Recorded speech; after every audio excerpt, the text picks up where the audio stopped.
some people just have a mental block against certain characters. We're going to find out if that comes into play today. Obviously, both these characters very light.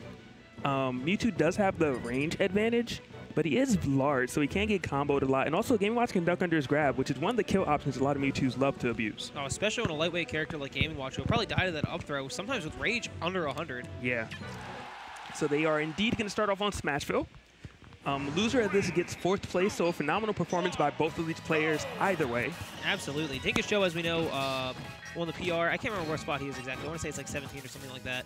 He's moving on up. He is moving on up. And Nature definitely been making a name for himself this past season as well. A few PR wins, and who knows, tonight might be the night that he gets another one in Dingus Joe. Definitely true. Currently right now has a slight lead, nothing too crazy by any means. Had him off stage, not able to get much going after that, but all of a sudden Dingus Joe, when he gets a grab, he's just so dangerous and relentless on that pursuit. Obviously he has his combos, and then his dash attack always manages to hit you on the ledge, and the 9-hammer coming out. Dingus Joe with the lead, a large lead. Absolutely, and that is something, that is definitely something that Dingus Joe is super famous for, is just getting those 9-hammers at these like almost terrible times. I don't know, I guess I can't say that one was too terrible. He definitely had the lead, but still clutching it out with that 9-hammer. I feel like for a set like this where Nature already has trouble, he's going to lose a little bit of morale unless he, keeps his composure and doesn't get tilted. But it's hard after that 9, man. It definitely is, but it's one of those things where you have to kind of say, what are the chances of it? It's literally 1 in 8 chance, and he has to get the setup. So if you can kind of justify and say, hey, he's not going to be able to do this again. Let me play my game and make this comeback. It's 100% doable, but right now, Dingus Joe is running away with it, and Dingus Joe wins with a clean 2-stock at only 83%. Yeah, and I do feel like Nature was allowing himself to get hit by a lot of options there. And again, eventually that grab just kind of landing into him, getting grabbed with that death percent. I mean, it's tough to get your composure back after something like that, but he's got to bring it together if he wants to win the set. Definitely true. Right now, we're going to see if he opts to go right back to Smashville or counterpick. He doesn't particularly have too many other characters. He has practiced his Lucario, so maybe Nature is pausing a little bit considering that option. But I would, recommend staying Mewtwo. I mean, there was a 9-hammer that did occur. How many times is that going to happen?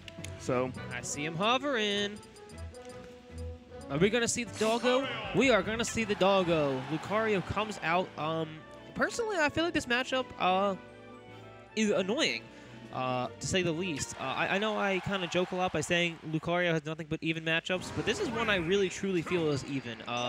Dingus Joe, obviously very good with the 2-2, and that's a very strong kill confirm against Lucario before he really becomes too much of a monster. And one of Lucario's biggest benefits is being able to use that Aura Sphere at high percent to just create such a stressful environment for their opponent, but he can't really do that as liberally because of Bucket.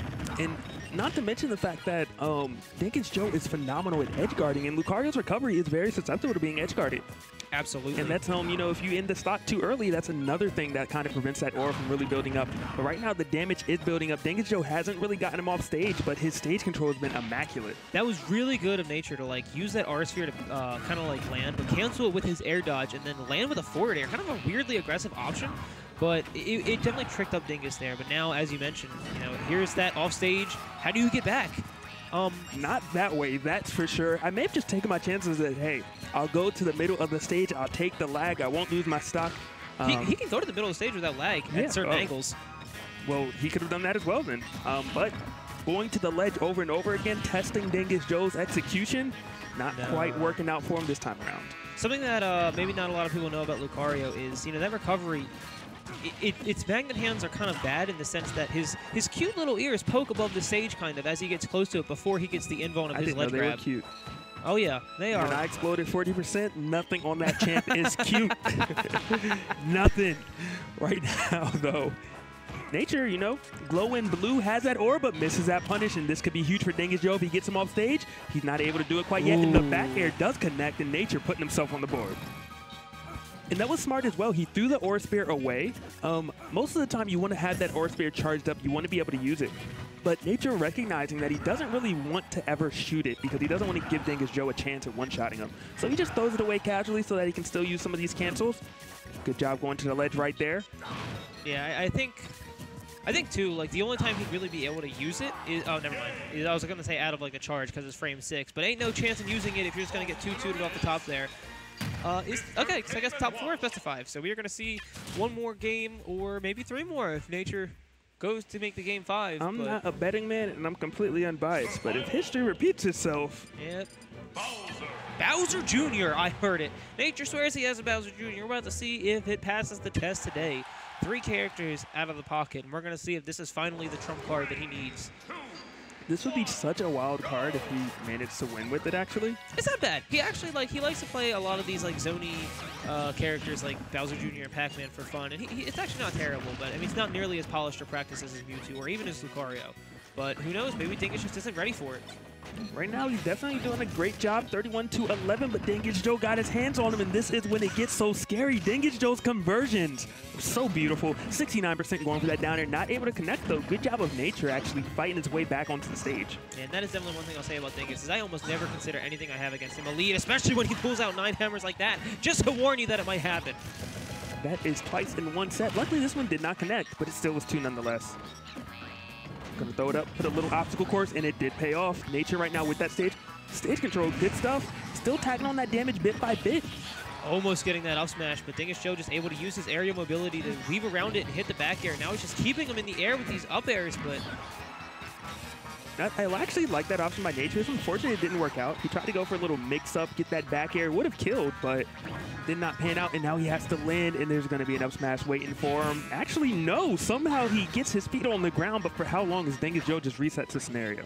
And I was going to say, especially after using that Koopa card, I felt like that was just such a bad position for Nature to be in with the up airs keeping him in the air, but I don't know. Dingus not really taking that kill when he could, and now we got to be careful. No way. I was going to say, there's no way Nair's coming off the top. And that actually hit as well. He has to get off the ledge. Can he do it? He does manage to do it. And, you know, unfortunately, that dash attack does hit its mark. Dingus Joe going to be up a stock. But Nature did a lot of work, but trying to force it with the up smash might not be the answer. And Dingus Joe tagging on that damage, 40% now. And Nature's off stage, going to try to get back. But it's so short-lived, just... Dingus Joe is putting so many hitboxes and grabs in the perfect position time and time again. Ooh, almost getting that up air, and would have taken the stock, absolutely, but again, just Nature not able to position himself to get really, like, he's able to get these hits, and he's definitely doing a good job making more openings, but up until then, he wasn't getting stocks, and he finally reads that get up with that up smash. 86% to climb back from. Not impossible, but, you know, we're just going to see how Nature plays this out. Ooh. Did he get it? He got it! No. All right, let me explain to you what happened. Dingus Joe's timing was thrown off because he down-aired Nature through as he was going through his up B, but then got hit by the cart as he was down there. So I think Dingus Joe, in the hit stun after he hit up B, didn't realize he wasn't going up before it was too late. Yeah. And that is that's one way to steal a game. And I like to call it hilarious. That is one hilarious way to steal a game. I like it. Nature probably realizing that that was definitely a stolen game and deciding to go back to Mewtwo.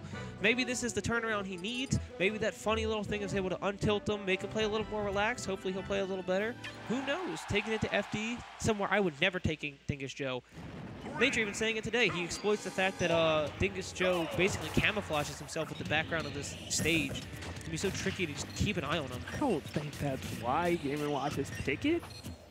No, I don't think so either. It's just that that's one extra piece of the puzzle that makes Dingus annoying to fight here.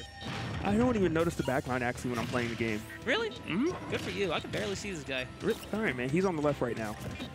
All right, now he's in the middle. He's the one at 5%. Interesting. Right, but, ooh, very awkward conversion by Nature, but managed to get back using that side B, a little bit of a reflection, charging that Shadow Ball, and then thinking twice about it. Like, because I believe it takes just one Shadow Ball to fully fill Dingus Joe's bucket, and that's the stock that'd be gone if it does get full and it gets connected on Mewtwo. Oh yeah, absolutely, and that's another thing that makes this matchup a little bit difficult for Mewtwo, the same way that we were seeing in the Lucario matchup. But he is but one grab away, and this is it. Toot toot, and that is the stock. 45%. Another uphill battle for Nature to have to climb. And Dingus Joe has done this time and time again. The grab to up air, I think he probably, I'd say, takes about 60 to 70% of the stocks with that alone. So very familiar with the percents. Used to actually have it written down with him. I believe now he just has it memorized for every matchup, essentially. Yeah, for sure. He used to have like the little note cards that he would pull out and like the really tattered notebook that he was doing all of his tests in. Dingus Joe, a lab monster for sure. Ooh, good forward air right there. A little bit of a bait by nature. Gonna have stage control. Can he finish his plate, though? He's toying with the idea. Doesn't shoot it. Dingus Joe managing to get back, though. And that dash attack just so potent. It doesn't even do that much damage, but it alleviates so much pressure. I really like Dingus there, using those like double hops to kind of like bait Nature into some sort of situation. Nature ended up rolling away and getting hit by that forward air. And Pash punishing that dash attack with the Shadow Ball. Definitely, probably the only time you'll get a chance to really use that move in this matchup safely, and he definitely took advantage of it. 100% and tagging on that damage so quickly. 39% now on Dingus Joe, which, as a Game & Watch, that's actually almost half your life. Exactly. Okay, but that's going to be it. Cannot come down on that move. It is a very dangerous Thorn just waiting there for you.